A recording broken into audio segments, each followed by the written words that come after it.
இன்றைய நாளில் நடந்த முக்கிய நிகழ்வுகளை மின்னல் செய்தி தொகுப்பில் பார்க்கலாம்.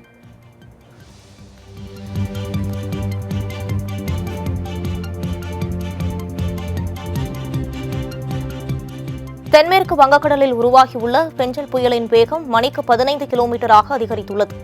இது திருகோணமலைக்கு 330 கிலோமீட்டர், நாகைக்கு 240 கிலோமீட்டர் மற்றும் புதுச்சேரிக்கு கிழக்கு தென்கிழக்கே 230 கிலோமீட்டர், சென்னைக்கு தென்கிழக்கே 250 கிலோமீட்டர் தொலைவில் நிலை கொண்டுள்ளது.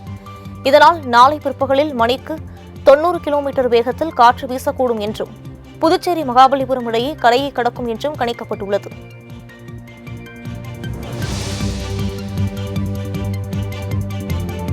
தென்மேற்கு வங்கக்கடலில் நிலவும் ஆழ்ந்த காற்றழுத்த தாழ்வு மண்டலம் புயலாக மாறியதால் அடுத்த 3 நாட்களுக்கு தமிழகம், புதுச்சேரி, காரைக்காலில் மிதமான மழை பெய்யும் என வானிலை ஆய்வு மைய தென்மண்டல தலைவர் பாலச்சந்திரன் தெரிவித்துள்ளார். மேலும் சென்னை, திருவள்ளூர், செங்கல்பட்டு, காஞ்சிபுரம், விழுப்புரம், கடலூர் மற்றும் புதுச்சேரியில் அதிக மழையும், திருவண்ணாமலை, வேலூர், அரியலூரில் மழை பெய்யும் என்றும் தெரிவித்துள்ளார்.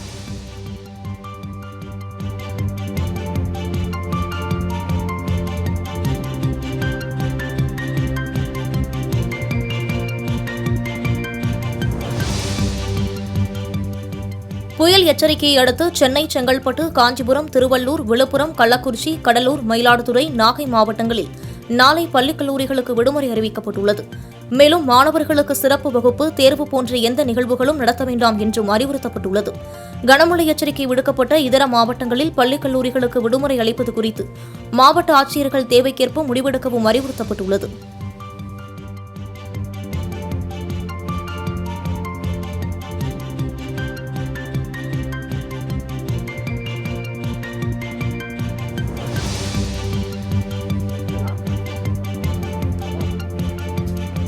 சனிக்கிழமை புயல் கரையை கடக்கும் என்பதால் சென்னை பல்கலைக்கழகத்தில் நடைபெறவிருந்த இளநிலை செமஸ்டர் தேர்வுகள் ஒத்திவைக்கப்பட்டுள்ளன.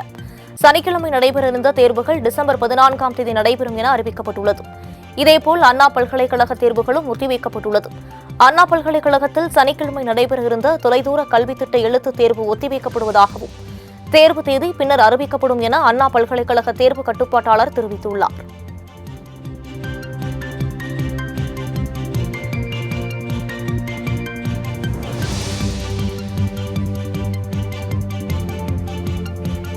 நாளை பிற்பகல் புயல் கரையை கடக்கும்போது கிழக்கு கடற்கரை சாலை மற்றும் OMR சாலையில் பொது போக்குவரத்து சேவை தற்காலிகமாக நிறுத்தப்படும் என அறிவிக்கப்பட்டுள்ளது.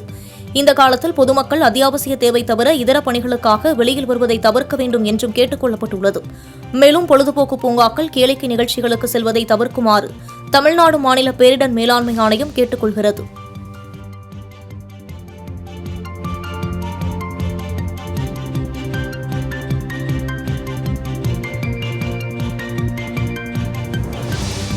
டிசம்பர் 2ஆம் தேதி வரை மீனவர்கள் மீன்பிடிக்க கடலுக்கு செல்ல வேண்டாம் என வானிலை ஆய்வு மையம் எச்சரிக்கை விடுத்துள்ளது. பெஞ்சல் புயல் காரணமாக தமிழக கடலோர மாவட்டங்களில் கனமழை மற்றும் பலத்த காற்று வீசக்கூடும் என தெரிவிக்கப்பட்டுள்ளது.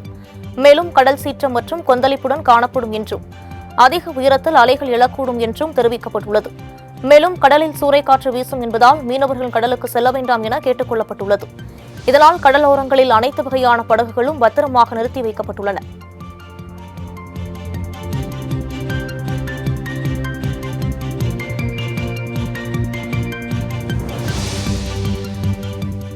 பெஞ்சல் புயல் கரையை கடக்கும்போது அனைத்து கட்டுமான நிறுவனங்களும் தங்களது கட்டுமான தளங்களில் உள்ள கிரேன்களை கீழே இறக்கி வைக்க வேண்டும் என அறிவுறுத்தப்பட்டுள்ளது. விளம்பர போர்டுகளை வைத்திருப்பவர்கள் அதனை பாதுகாப்பாக இறக்கி வைக்க வேண்டும் என்றும் பொதுமக்களின் பாதுகாப்பை உறுதி செய்ய உரிய நடவடிக்கை எடுக்க வேண்டும் என்றும் தமிழ்நாடு மாநில பேரிடர் மேலாண்மை ஆணையம் அறிவுறுத்தியுள்ளது.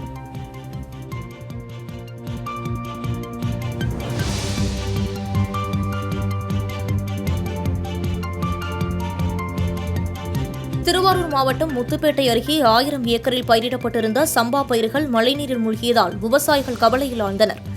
இடும்பாவனம், தொண்டியக்காடு, முனங்காடு உள்ளிட்ட பகுதிகளில் சம்பா பயிர்களை மழைநீர் ஆக்கிரமித்துள்ளது. இதனால் வேதனையடைந்துள்ள விவசாயிகள் ஆறுகள் ஆகாய தாமரை செடிகளால் சூழப்பட்டுள்ளதாகவும் வடிகால்கள் தூர்வாரப்படாததாலும் தண்ணீர் வடியாத நிலை ஏற்பட்டுள்ளதாக கவலை தெரிவித்துள்ளனர். மேலும் உரிய இழப்பீடு வழங்க வேண்டும் என்றும் அவர்கள் அரசுக்கு கோரிக்கை விடுத்துள்ளனர்.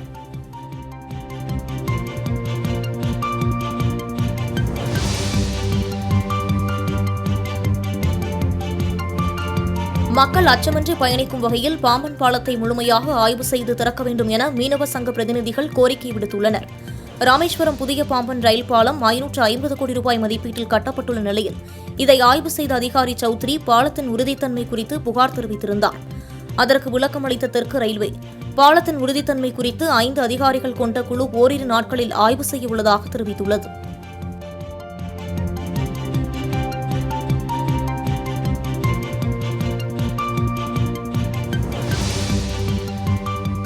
புயல் காரணமாக சென்னை திருவொற்றியூரில் கடல் சீற்றத்துடன் காணப்படுகிறது. வங்கக்கடலில் நிலவி வந்த ஆழ்ந்த காற்றழுத்த தாழ்வு மண்டலம் புயலாக மாறியதால் தமிழகத்தில் கனமழை பெய்து வருகிறது.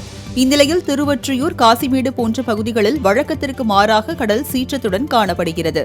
முன்னெச்சரிக்கை நடவடிக்கையாக மீனவர்கள் தங்களது படகுகளை கரையோரங்களில் நிறுத்தி வைத்துள்ளனர்.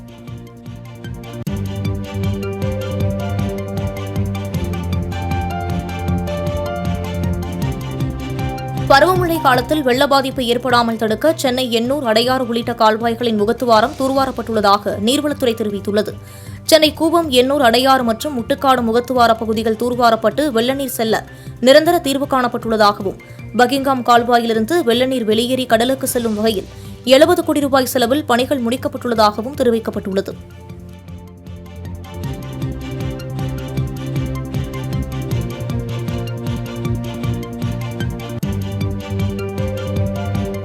செங்கல்பட்டு சுற்றுவட்டார பகுதிகளில் கனமழை வெளுத்து வாங்கி வரும் நிலையில் வாகன ஓட்டிகள் கடும் சிரமத்திற்குள்ளாகி வருகின்றனர். வங்கக்கடலில் உருவாகியுள்ள ஆழ்ந்த காற்றழுத்த தாழ்வு மண்டலம் புயலாக வலுப்பெற வாய்ப்புள்ளதாக சென்னை வானிலை ஆய்வு மையம் தெரிவித்திருக்கும் நிலையில் செங்கல்பட்டு மாவட்டத்தில் அதிக கனமழை பெய்யும் எனவும் அறிவிக்கப்பட்டிருந்தது. இதனைத் தொடர்ந்து செங்கல்பட்டு, பரனூர், சிங்கப்பெருமாள் கோவில், கீழக்கரணை, மறைமலை நகர், பொத்தேரி, காட்டாங்குளத்தூர் உள்ளிட்ட பல்வேறு பகுதிகளில் கனமழை கொட்டி தீர்த்து வருகிறது. இதனால் தேசிய நெடுஞ்சாலையில் செல்லும் வாகன ஓட்டிகள் கடும் சிரமத்திற்கு உள்ளாகியுள்ளனர்.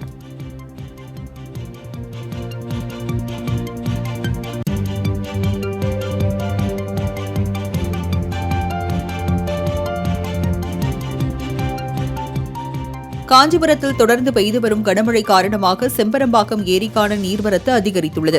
கடந்த 24 மணி நேரத்தில் செம்பரம்பாக்கம் பகுதியில் 9.80 மில்லிமீட்டர் மழை பதிவான நிலையில் 24 அடி கொள்ளளவு கொண்ட செம்பரம்பாக்கம் ஏரியில் நீர் இருப்பு 18.47 அடியாக உயர்ந்துள்ளது. நீர்வரத்து 385 கன அடியாகவும், குடிநீர் மற்றும் பிற தேவைகளுக்காக 133 கன அடி நீர் வெளியேற்றப்பட்டு வருகிறது.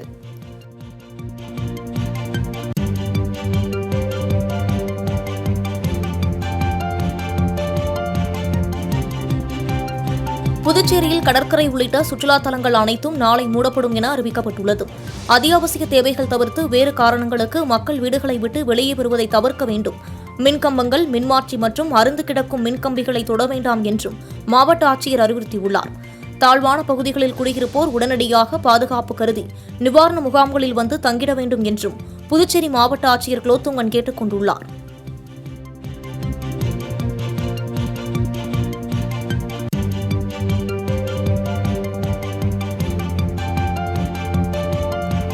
புதுச்சேரி மாநிலம் காரைக்கால் மாவட்டத்தில் உள்ள திருநள்ளாறு தொகுதியில் மழையால் பாதிக்கப்பட்ட மக்களுக்கு பாஜக மாநில துணைத் தலைவர் GNS ராஜசேகரன் ஏற்பாட்டில் உணவு உள்ளிட்ட பல்வேறு உதவிகள் வழங்கப்பட்டது.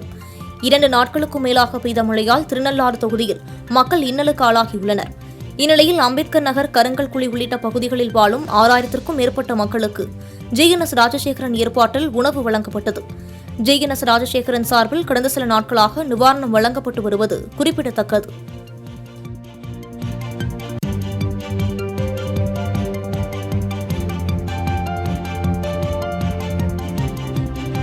கடலூரில் கடல் அலைகளின் வேகம் அதிகரித்து காணப்படுவதால் மீனவர்கள் தங்களது படகுகளை பாதுகாப்பாக கரையில் நிறுத்தி வைத்துள்ளனர். புயல் காரணமாக சிதம்பரம், புவனகிரி, பரங்கிப்பேட்டை, அண்ணாமலை நகர் உள்ளிட்ட பகுதிகளில் மழை பெய்தது. மேலும் கடல் சீற்றத்துடன் காணப்படுவதால் பரங்கிப்பேட்டையில் உள்ள 25க்கும் மேற்பட்ட மீனவ கிராமங்களில் படகுகள் பத்திரமாக நிறுத்தி வைக்கப்பட்டுள்ளன.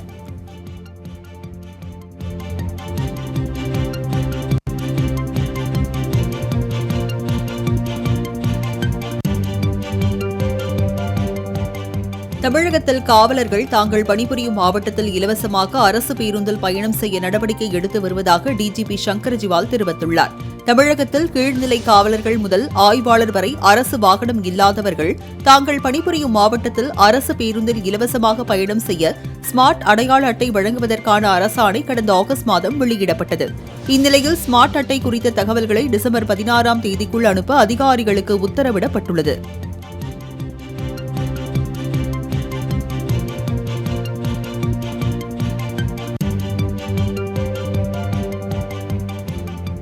இரண்டாயிரத்து 553 மருத்துவர் காலி பணியிடங்களுக்கு ஜனவரி 5ஆம் தேதி தேர்வு நடைபெறும் என அமைச்சர் மா. சுப்பிரமணியன் தெரிவித்துள்ளார்.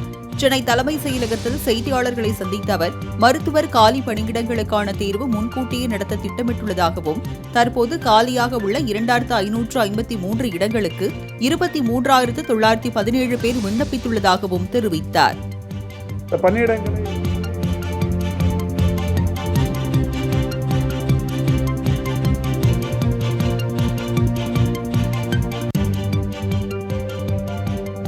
அதானி மின்சாரத்திற்கு அதிக விலை ஏன்? 800 மெகாவாட் மின் ஆலை 10 மாதங்களாகியும் இயங்காதது ஏன் என்றும் தமிழக அரசுக்கு பாமக தலைவர் அன்புமணி கேள்வி எழுப்பியுள்ளார். இது தொடர்பாக அவர் வெளியிட்டுள்ள அறிக்கையில், கடந்த 2 ஆண்டுகளில் மின்கட்டணம் 41,000 கோடிக்கு உயர்த்தப்பட்டும் மின்சார வாரியம் தொடர்ந்து இழப்பை சந்தித்து வருவதாக குற்றம் சாட்டியுள்ளார். தமிழ்நாட்டில் மிக அதிக அளவில் ஊழல் நடைபெறும் துறைகளில் மின்சாரத்துறை முதலிடத்தில் உள்ளதாகவும் அன்புமணி விமர்சித்துள்ளார்.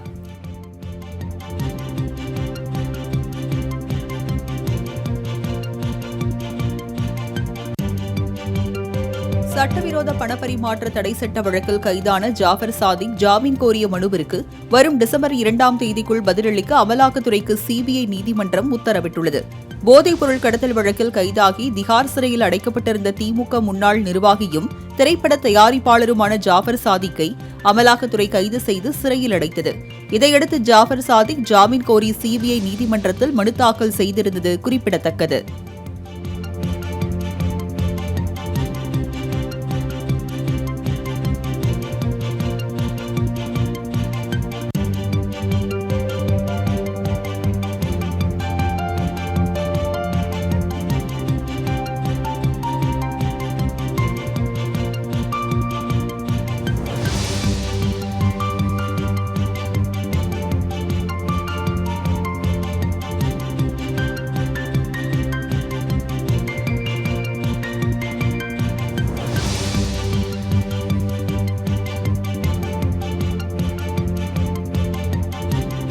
செங்கல்பட்டு அருகே தேசிய நெடுஞ்சாலையில் தறிகெட்டு ஓடிய கார் சாலையோர மின்கம்பத்தில் மோதி விபத்துக்குள்ளானது.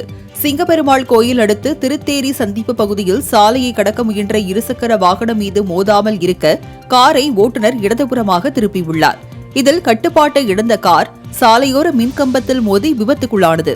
இதில் கார் ஓட்டுநர் சிறு காயங்களுடன் அதிர்ஷ்டவசமாக உயிர் தப்பினார்.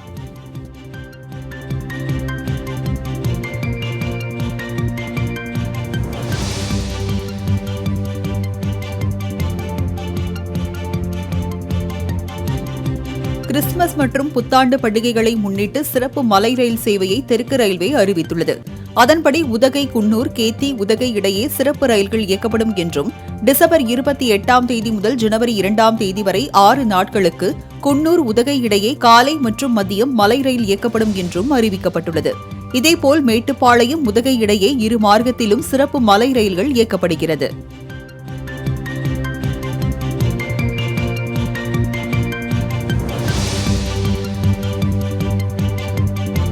மதுரை மாவட்டம் மேலூர் அருகே டங்ஸ்டன் என்ற கனிமம் வெட்டி எடுக்க எதிர்ப்பு தெரிவித்து நடத்தப்பட்ட போராட்டம் தற்காலிகமாக நிறுத்தி வைக்கப்பட்டது. அரிட்டாப்பட்டி உள்ளிட்ட 11க்கும் மேற்பட்ட கிராமங்களில் டங்ஸ்டன் எடுக்க ஹிந்துஸ்தான் ஜிங்க் என்ற நிறுவனத்திற்கு மத்திய அரசு ஒப்புதல் வழங்கியுள்ளதாக கூறப்படுகிறது. இதற்கு எதிர்ப்பு தெரிவித்து பென்னி குயிக் பேருந்து நிலையம் முன்பு கிராம மக்கள் போராட்டத்தில் ஈடுபட்டனர். அப்போது அங்கு வந்த அமைச்சர் மூர்த்தி டங்ஸ்டன் திட்டத்திற்கு அனுமதி வழங்கப்படாது என உறுதியளித்ததைத் தொடர்ந்து போராட்டம் கைவிடப்பட்டது.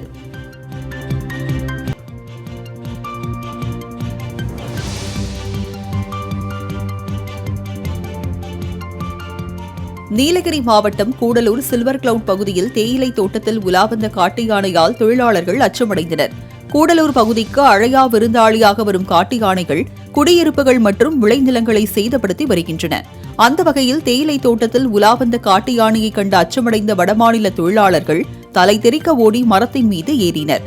இந்த காட்சிகள் தற்போது வலைத்தளங்களில் வைரலாகி வருகிறது.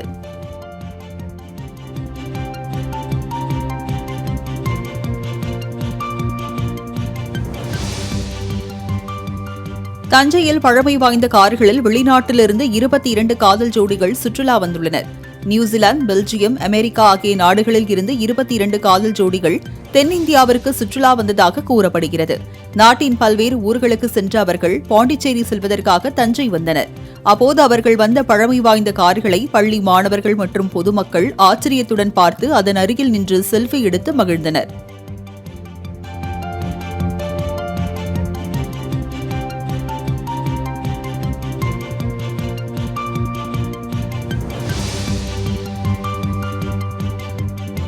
சென்னையில் வீட்டின் கதவை உடைத்து 100 சவரன் நகை மற்றும் பணத்தை திருடி சென்றவர்களை போலீசார் தேடி வருகின்றனர்.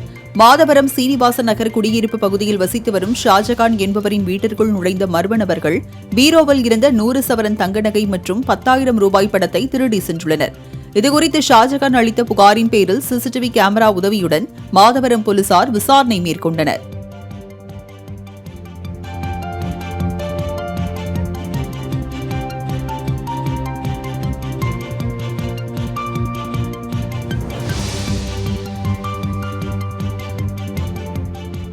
நெல்லை மாவட்டம் தெற்கு வள்ளியூரில் ரயில்வே கேட்டில் லாரி மோதிய விபத்தில் மின்சார ஒயர் துண்டிக்கப்பட்டதால் ரயில் போக்குவரத்து பாதிக்கப்பட்டது.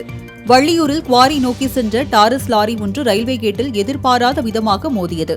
இதன் காரணமாக தண்டவாளத்தின் மேல் பகுதியில் செல்லும் 25,000 வோல்ட் மின்சார ஒயர் துண்டிக்கப்பட்டது. இதனையடுத்து அப்பகுதியில் ரயில் போக்குவரத்து நிறுத்தப்பட்டதால் அங்கு பரபரப்பு ஏற்பட்டது.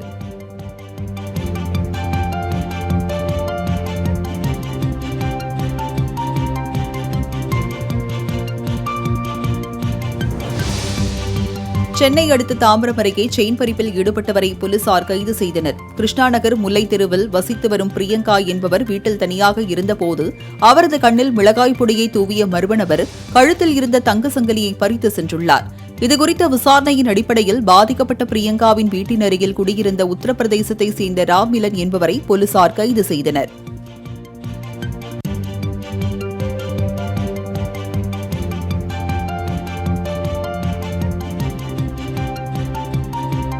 நீலகிரி மாவட்டம் கூடலூர் அருகே தட்டக்குள்ளியில் சுற்றித் திரிந்த புலி சுருக்கு கம்பியில் சிக்கி பலியானது. புலி உயிரிழந்தது தொடர்பாக வனத்துறையினர் நடத்திய விசாரணையில் அப்பகுதியைச் சேர்ந்த மணிகண்டன், மாரிமுத்து, விக்னேஷ் ஆகியோர் இறைச்சிக்காக வன விலங்குகளை வேட்டையாட சுருக்கு கம்பி வைத்தது தெரியவந்தது.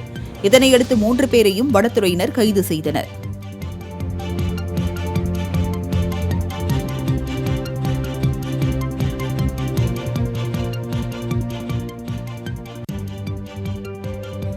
கன்னியாகுமரி மாவட்டம் நித்திரவிளை அருகே அரசு பேருந்து மீது இருசக்கர வாகனம் மோதி விபத்துக்குள்ளாகும் சிசிடிவி காட்சி வெளியாகியுள்ளது. இறையுமன் துறையில் இருந்து அரசு பேருந்து ஒன்று மார்த்தாண்டம் நோக்கி சென்று கொண்டிருந்தது. அப்போது எதிரே வந்த இருசக்கர வாகனம் பேருந்து மீது மோதி விபத்துக்குள்ளானது. இதில் இருசக்கர வாகன ஓட்டி தலையில் பலத்த காயத்துடன் நாகர்கோவில் தனியார் மருத்துவமனையில் சிகிச்சைக்காக அனுமதிக்கப்பட்டார்.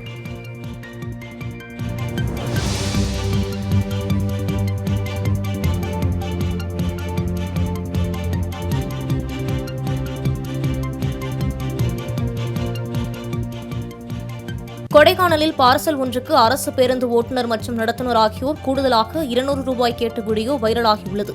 கொடைக்கானலை சேர்ந்த ஒருவர் அவரது ஆவணங்கள் கொண்ட கவரை திண்டுக்கல் எடுத்துச் செல்ல டிக்கெட் கேட்டுள்ளார். ஆனால் பேருந்தை நடத்துனர் மற்றும் ஓட்டுநர் கூடுதலாக 200 ரூபாய் கொடுத்தால் மட்டுமே டிக்கெட் வழங்க முடியும் என வாக்குவாதம் செய்துள்ளனர்.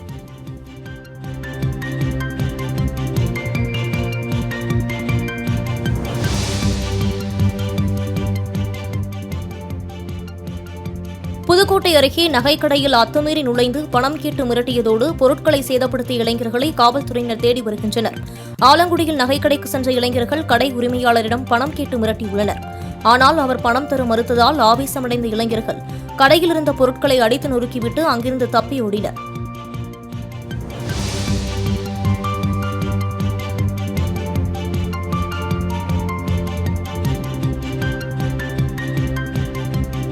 திருச்சி மாவட்டம் மணப்பாறை அருகே பாரத சாரண சாரணியர் இயக்கத்தின் வைர விழா நடைபெறும் மைதானத்தை அமைச்சர் அன்பில் மகேஷ் நேரில் பார்வையிட்டார்.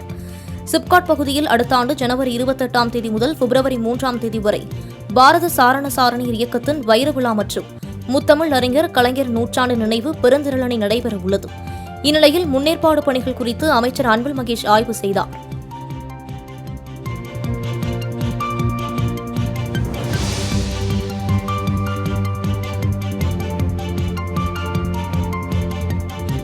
பள்ளிக்கு சென்றே தீருவேன் என மழலை குரலில் அழுது ஆர்ப்பாட்டம் நடத்திய எல்கேஜி மாணவனின் வீடியோ நெட்டிசன்களிடையே வரவேற்பை பெற்றுள்ளது. தென்காசி மாவட்டத்தில் விடுமுறை குறித்து எந்த அறிவிப்பும் இல்லாத போதிலும் பள்ளிக்கு டிப்டாப்பாக கிளம்பிய எல்கேஜி மாணவன் ஒருவன் யார் தடுத்தாலும் பள்ளிக்கு சென்றே தீருவேன் என வீட்டுக்குள்ளேயே வட்டமடித்த சிறுவனின் வீடியோ நெட்டிசன்களின் கவனத்தை பெற்றுள்ளது.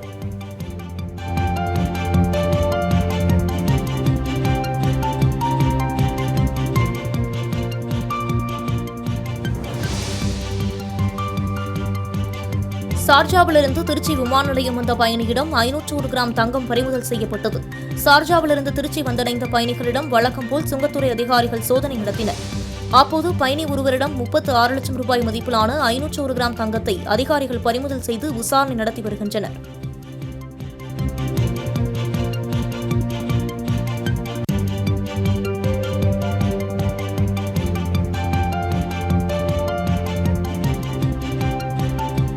கரூரில் பாதரசலிங்க சிவன் கோவிலில் வெளிநாட்டினர் சிவஸ்தோத்திரம் பாடி தியானம் செய்தது நிகழ்ச்சியை ஏற்படுத்தியது.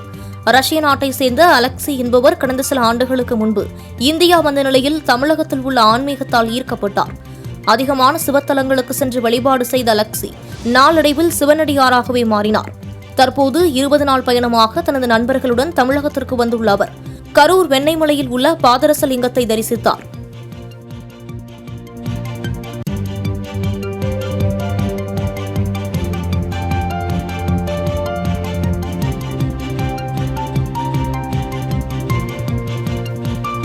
கன்னியாகுமரி மாவட்டம் இரணியல் அருகே தனியார் நிறுவனத்தில் போலி நகைகளை அடகு வைத்து மோசடி செய்த நபரை காவல்துறையினர் கைது செய்தனர்.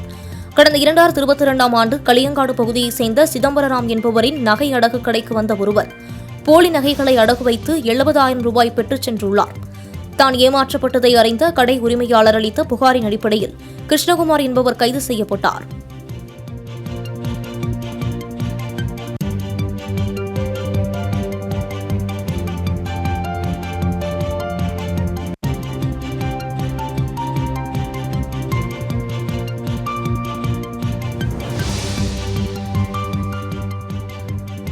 தலைநகர் டெல்லியில் காற்று மாசு மற்றும் பனிமூட்டம் அதிகரித்துள்ளதால் வாகன ஓட்டிகள் கடும் அவதிக்குள்ளாகியுள்ளனர். கடந்த சில மாதங்களாக டெல்லியில் அதிகரித்து வரும் காற்று மாசு காரணமாக நகர் முழுவதும் புகைமண்டலமாகவும் பனிமூட்டமாகவும் காணப்படுகிறது. மத்திய மாசு கட்டுப்பாட்டு வாரியத்தின் தகவலின்படி டெல்லியில் காற்றின் தரம் மிக மோசமான நிலையில் இருப்பதால் திரும்பிய பக்கமெல்லாம் வெண்போர்வை போர்த்தியது போன்று காணப்பட்டது.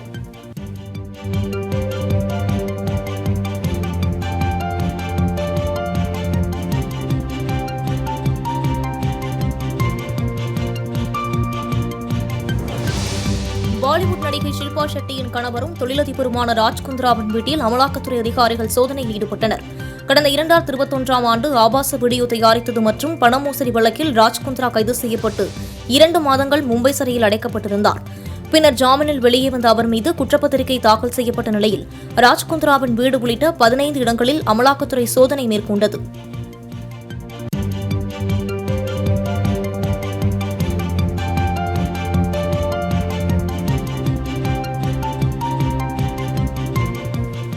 நடிகர் நாக சைத்தன்யா சோபிதா துலிபாலாவின் திருமணத்திற்கு முந்தைய விழா குறித்த புகைப்படங்கள் இணையத்தில் வைரலாகி வருகிறது. பிரபல தெலுங்கு நடிகரும் நடிகை சமந்தாவின் முன்னாள் கணவருமான நாக சைத்தன்யா அடுத்த மாதம் 4ஆம் தேதி தனது காதலியான நடிகை சோபிதாவை கரம் பிடிக்க உள்ளார்.